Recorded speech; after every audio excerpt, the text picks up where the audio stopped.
This video is bittersweet for me to film because if there's a single lecture that I absolutely love to deliver in person, it's this one. It's the one where I get to talk about how first principles in general get applied to pKa's, and I get to generate the entire pKa shortlist using nothing but these first principles, and it's a beautiful illustration of the various trends that you want to think about, and it also serves as a great framework for memorizing these numbers you absolutely need to have, and it's a place where organic chemistry really just comes together for me. So, first principles, in general, there's going to be a constellation of ideas that you need to keep in your head, and I will tend to test those on exams by saying, hey, look at this thing and this other thing. Which one's more acidic? Which one's more basic? Which one's the better nucleophile? Which one's the worst nucleophile? You get the idea. Choose between these, or rank order these three things, and so on. And fundamentally, what you need to be thinking about is this constellation of ideas. So the main first principles, and by the way, Professor pKa calls them first principles in his handouts, whereas Professor Miller prefers the acronym ROSE. I really like the ROSE idea, so I'm going to stick with that language. But again, this is what Professor pKa calls first principles and what shows up as first principles problems on his exams. It's resonance first, and I have it capital, and it's first, and that's because it's the most important one to think about, largely because the other ones are relatively straightforward for you to think about and apply, and resonance is going to be the one you forget about and you need to pay attention to more than that. So I really want to stress it. It's capital, it's R, comes first. Resonance is the main constellation of ideas that you need to think about and apply that you're going to forget about along the way.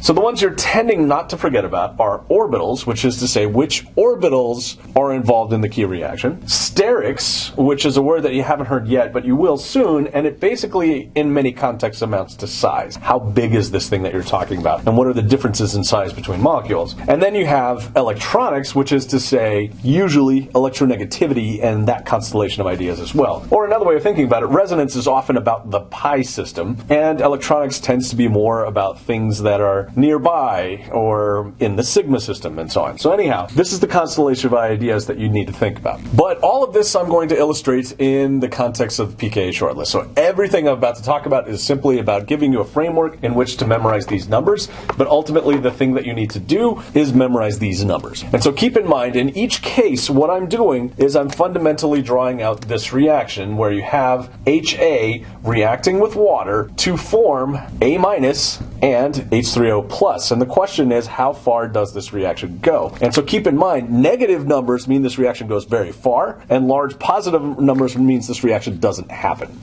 So that's the context in which you need to think of this. So when I say I want you to think about CH4 acting as an acid, what I mean is CH4 is HA, and the question is how much CH3 minus plus H3O plus are you generating? And the reason why I'm starting there is this does not happen. This establishes the extreme end of the scale. You will never see a methyl group spontaneously lose a H to water to make H3O plus and methyl minus. That will never ever happen.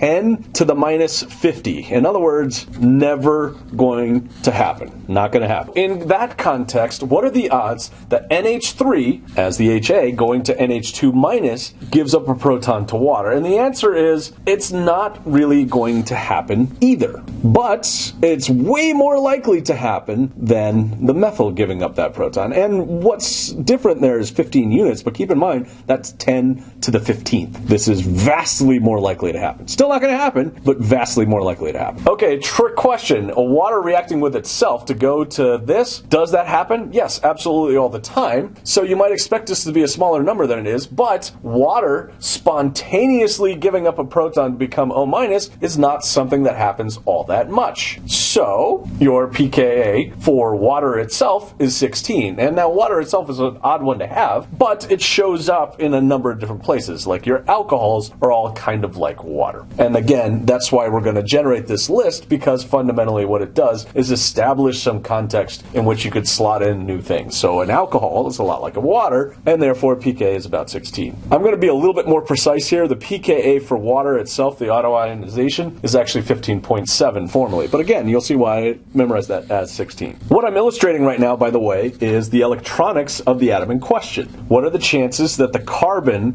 has a minus on it Extremely low. What are the chances that a nitrogen has a minus on it? Much better, but still not great. What are the chances that an oxygen has it? Vastly better than a nitrogen, but still not awesome. And so this one may surprise you as well. What are the chances that a fluorine becomes F minus? I mean, fluorine is a really electronegative atom, right? Yes, it is. But what that means is it doesn't share nicely in a bond. That doesn't mean that fluorine wants to have a charge on it. So fluorine is actually a weak acid. Its pKa is 3, which means its Ka is on the order of 10 to the minus 3. By contrast, HCl, HBr, and HI, I hope you recognize, are some of the strongest acids that we have. And so pKa for HCl is on the order of minus 7, which basically means that HCl giving up a proton becomes Cl minus and H3O plus is a 10 to the 7th thing. It's a very large number. That happens all the time. So this is a really strong acid. Therefore, you have a minus pK expression. HBr is 100 times better than HCl. It's a 100 times stronger acid. And HI is the strongest acid of all here, so what you have is minus 10. And what have I illustrated in this trend here? Size.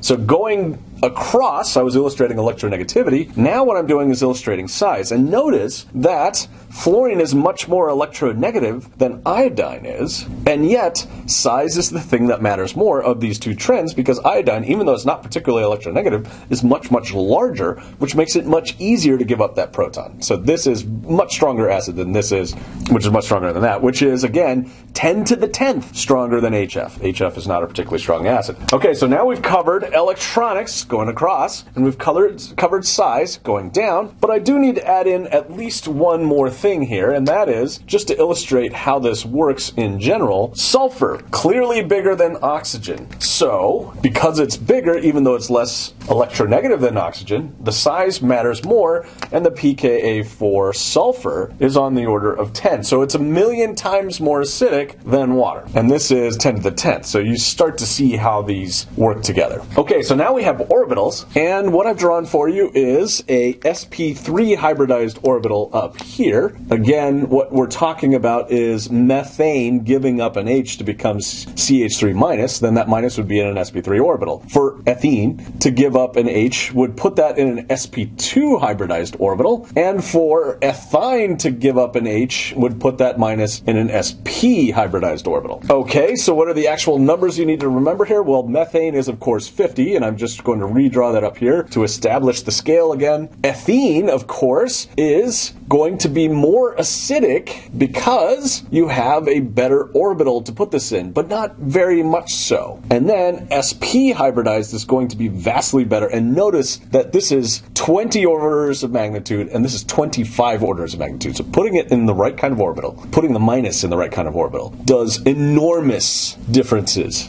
in acidity. So why is it better to put a minus charge in an sp orbital than an sp3? And for that, the thought is percent S character. The key differences here are that in an sp3 orbital, the S part of that orbital is only 25%. In an sp2 orbital, the S character is 33%. In an sp orbital, the S character is 50%. It makes up half the orbital. The more S character the orbital has, the tighter, closer to the nucleus it is on average, which means that the electrons left over in that orbital are spending their time closer to the nucleus. The nucleus is where the plus is, the electrons are minus, so having those electrons too far away from the nucleus is bad, getting them closer to the nucleus is better, and getting them much closer to the nucleus is worth a lot. So percent S character is really driving this orbitals trend. I've left resonance for the end because in some ways it's the most important one. But before we go there, I do want to highlight a couple of other things that show up here kind of in the electronegativity area. And the first is that I had you memorize just now that ammonia going to NH2 has a pKa of 35. But there's another reaction here that you should keep in mind, and that is ammonium going to ammonia. So this reaction has a pKa of 10. It is much easier to take away a proton from ammonium than it is from ammonia. This is relatively acidic. It will give up that proton relatively easily. The ammonia going to amide, going to NH2 minus, is essentially not going to happen. So along those lines, you should also be advised that H3O plus going to water is obviously much easier to happen than water going to hydroxide. And so the pKa I would like you to remember for that is -2. That is in fact kind of the definition of a strong acid. The 6 its very strong acids are HCl, HBr, HI, and then sulfuric acid, and so on. So if you're more acidic than -2, then you're a strong acid. If you're less acidic than -2, then you're a weak acid.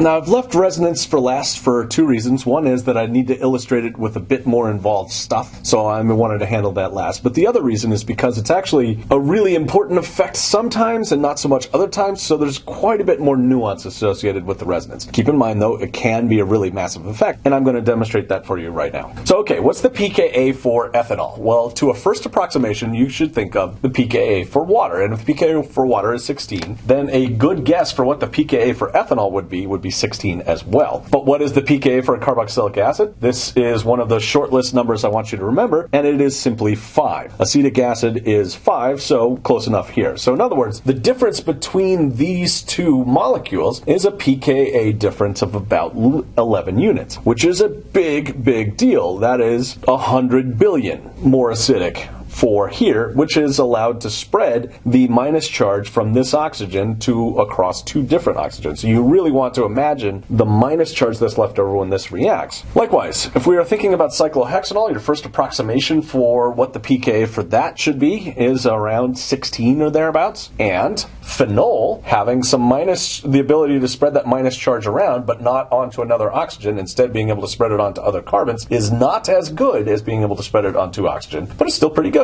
This is a millionfold difference, 10 to the 6th. How big is the resonance effect? Well, being able to spread onto 2 oxygens instead of 1 was worth 10 to the 11th. Being able to spread from 1 oxygen onto an oxygen plus some carbons is only about a million or so. Okay, how big of an effect is it? Well, if we're considering what the pKa for a generic CH4 sort of thing would be, propane in this case, it would be about 50. But the pKa for deprotonating at one of these two positions on acetone, well, that is a massive, massive difference. Here, you're trying to put the charge purely on a carbon. Here, the charge will end up both on a carbon and on an oxygen, and that's 25 pKa units. In other words, resonance can be an absolutely massive effect on the same order of magnitude as, say, the electronegativity trend going across, or even the orbital trend going from sp3 to sp. So it can be huge, but it doesn't have to be. But if there's one key thing that I want you to take away from this entire discussion, it is simply that these are the various trends, and they actually help you memorize things. The electronegativity trend was displayed right about here. The size trend was displayed here, and also with water and the H2S, hydrogen sulfide. But we also factored in orbitals, and now I'm doing resonance. And here, what I really wanted you to take away from the resonance picture is you should absolutely memorize this. You should memorize this. Alpha to a carbonyl is about 25. It's helpful to have this one stored away, but if you're really going to memorize a short list, what you absolutely need to have is the electronegativity trend, the size trend, these guys, and the orbitals. This one is the main resonance one to take away, but if I was going to store away 3 numbers for resonance, it would be acetic acid, phenol, and an acetone, alpha to the carbonyl.